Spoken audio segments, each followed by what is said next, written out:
I chose to study level 3 business because it seems like a very fun course and the tutors were amazing. They try and relate outside activities to the course. So next week we're going ziplining, we've been to escape rooms, and they try and involve team building exercises and stuff like that.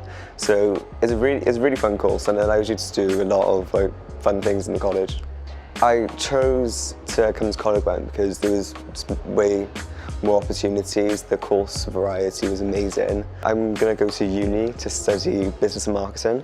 Ideally, I would love to go into a marketing firm or just something to do with marketing. I really enjoy it. I'm currently being a Welsh ambassador, and it allows me to gain new experiences, meet new people, and it has helped me progress my Welsh. As a Welsh ambassador, I've spoken on podcasts, I've been on BBC Radio Cymru, which is a really fab experience. In school there was a limited amount of courses, and because there's so many courses in Coleg Gwent, you can do all of it through the medium of Welsh. I would recommend Coleg Gwent because it gives so many opportunities, the courses, facilities, and is a really great college.